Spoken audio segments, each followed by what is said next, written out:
Aliansi NATO gagal menyepakati pasokan tank Leopard 2 dari Jerman untuk dikirim ke Ukraina dalam pertemuan Ramstein.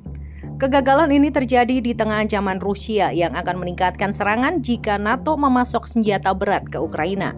Lebih dari 50 negara aliansi NATO bertemu di pangkalan udara Ramstein, Amerika di Jerman pada Jumat 20 Januari. Pertemuan tersebut kembali menekan Jerman untuk memberikan lampu hijau untuk pengiriman tank Leopard 2 buatan Jerman ke Ukraina. Menteri Pertahanan Jerman Boris Pistorius membantah Jerman secara sepihak memblokir pengiriman tank Leopard 2 ke Ukraina. Namun ia mengatakan Jerman akan memulai inventarisasi kendaraannya jika ada kesepakatan di masa depan. Mereka juga akan mulai melatih pasukan Ukraina tentang cara menggunakan tank Leopard 2. Pernyataan Boris Pistorius menggambarkan keraguan Jerman untuk mengirim tank Leopard 2 ke Ukraina. Ia belum memberikan keputusan karena masih mempertimbangkan banyak hal. Boris mengaku harus melihat situasi perang Rusia dan Ukraina selama ini. Ia ingin mempertimbangkan semua pro dan kontra dengan sangat hati-hati. Tekanan telah meningkat terhadap Jerman untuk menyediakan tank Leopard 2 yang dianggap Ukraina sebagai kunci dalam perang melawan Rusia.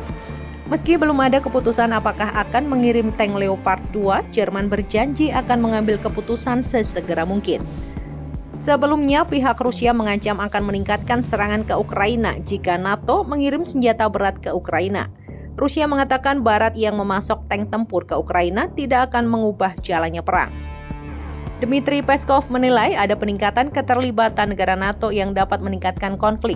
Dia mengatakan cara untuk mencegah peningkatan eskalasi adalah menyepakati permintaan Rusia sebelum menginvasi Ukraina pada 24 Februari 2022. Sebelum meluncurkan invasi, Rusia menyalahkan NATO karena merusak keamanan kawasan Eropa Timur. Rusia meminta NATO dan sekutunya untuk melarang Ukraina dan negara-negara bekas Soviet bergabung dengan aliansi tersebut dan meminta NATO untuk mengurangi aktivitas di Eropa Timur. Sementara Presiden Amerika Serikat Joe Biden ikut bereaksi terkait NATO gagal menyepakati tank Leopard. Hal tersebut terlihat dari rekaman yang beredar di Telegram. Nampak beberapa wartawan menanyakan soal kemungkinan memasok tank Leopard Jerman ke Ukraina. Namun tampaknya Biden hanya menjawab sedikit pertanyaan wartawan soal tank tersebut. Biden mengatakan bahwa Ukraina akan menerima semua yang diperlukan untuk melawan agresor Rusia. Namun beberapa pertanyaan seperti kapan transfer mulai tidak dijawab oleh Biden.